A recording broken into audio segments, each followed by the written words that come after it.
This edition of Mac Voices is brought to you by Opsgenie by Atlassian. With Opsgenie, your next incident doesn't stand a chance. Visit Opsgenie.com for your free account.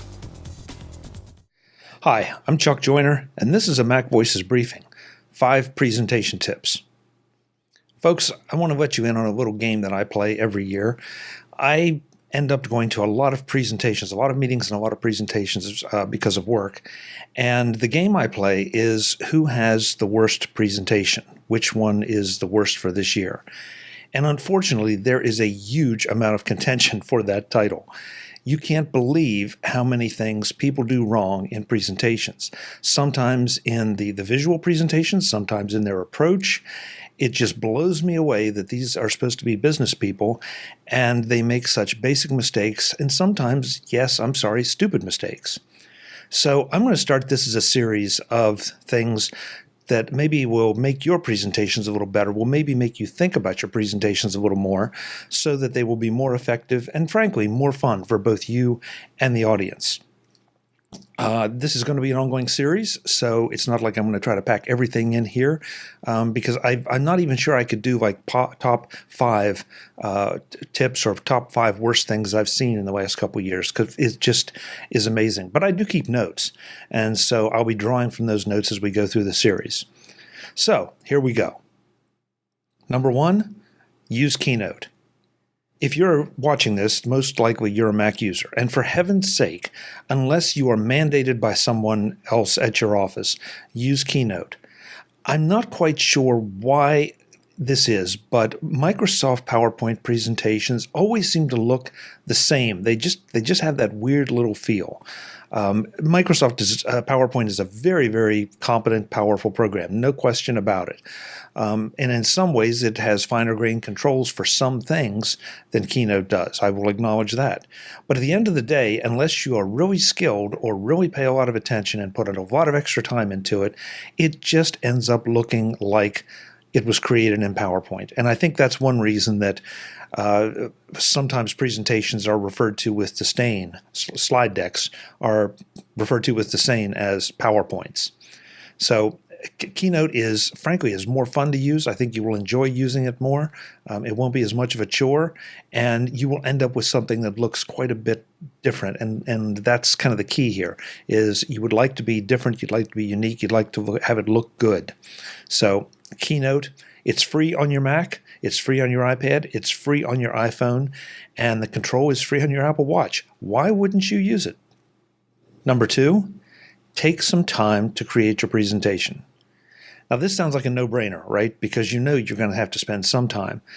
But I swear I can tell that some of the people that put these presentations together probably did it about half an hour before they were ready to present. Now, this doesn't mean that you have to spend hours and hours and hours creating an amazing presentation with transitions and sliding things and all kind of different elements. In fact, sometimes, and that's a tip we'll talk about later, I prefer a very bare bones approach. But at the end of the day, your audience is going to know, and especially if you used PowerPoint, but even Keynote, if you just used a basic template and did no customization and no anything, it really does look like you took no time. And that doesn't show that you have respect for the audience, and it really doesn't show that you have respect for the material you are presenting. It's just like you want to get it out there and move it along. So take a little bit of extra time and pay attention to what you're doing and make your presentation your own. Number 3, proofread your presentation. This is another one that sounds like a no-brainer, sounds like it's obvious, but I swear that half the presentations I see, nobody has proofread. It's like they created it on the fly and then stood up in front of the audience and gave it. And that is just not the way you want to do it. So proofread your presentation carefully. And when I say proofread, I mean read every word that goes in, then step back and read and see if it means what you think it means. Because again, it's sort of surprising how many people will stand up and say, oh, that shouldn't be in there, or oops, I didn't see that. So proofread your presentation. Number 2, get somebody else to proofread your presentation. It's amazing how you can overlook things because you've been doing it, you've been working on it, maybe you have put in those hours, and you just overlook completely a misspelling or an improper word or improper grammar. So if you have someone you trust who is not going to be viewing your presentation, make sure that you get them to take a look at it first. And finally, number 3, if you can't find anybody to proofread your presentation for you, then step back and read your presentation aloud. And I don't mean just run through it. I mean read every single word out loud. That will help things jump out at you. And if necessary, if you can record it. I mean, you have a Mac, you have an iPhone, you have an iPad, record your voice and then go back and listen and see if it makes sense.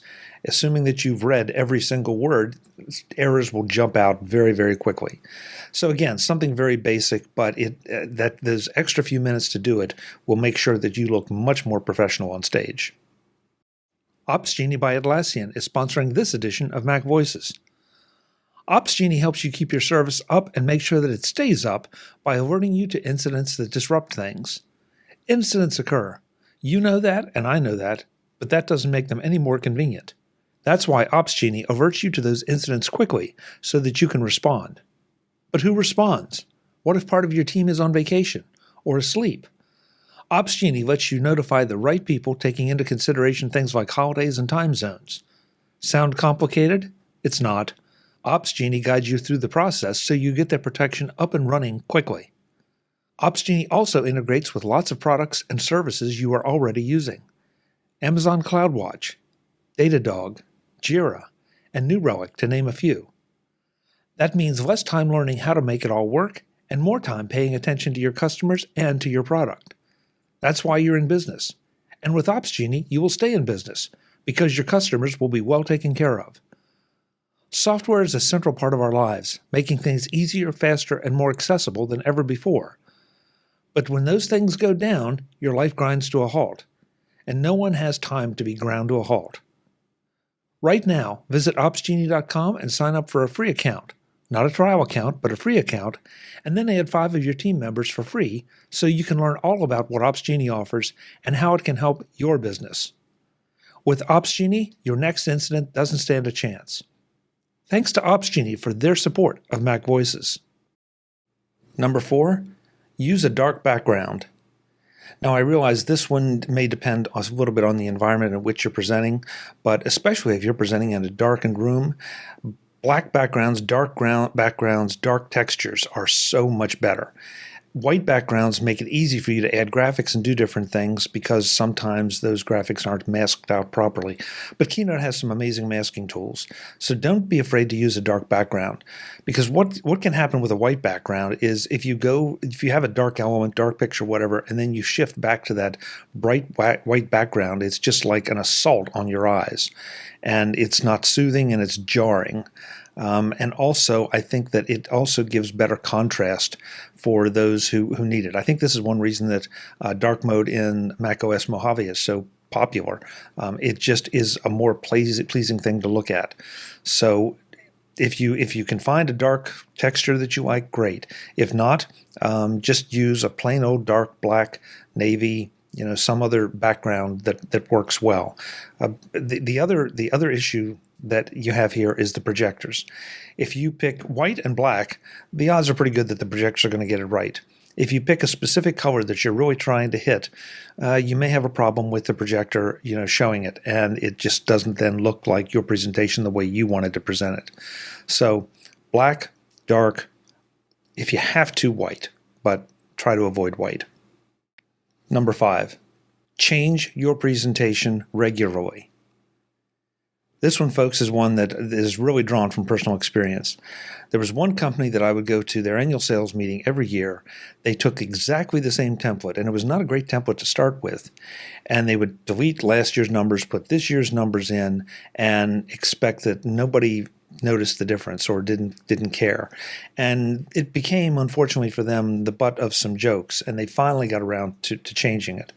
So if you are doing an annual sales meeting, if you're doing an annual presentation to anything, whether it's your board, whether it's your school, whether it's your church or whatever, take the time to change it up. Even something as simple as maybe changing the colors and changing just a couple elements can make it seem fresh, and people aren't going to remember. But it is also amazing just how well well they remember a presentation that you gave last year, at least the look of it, maybe not even the content, but just the look of it.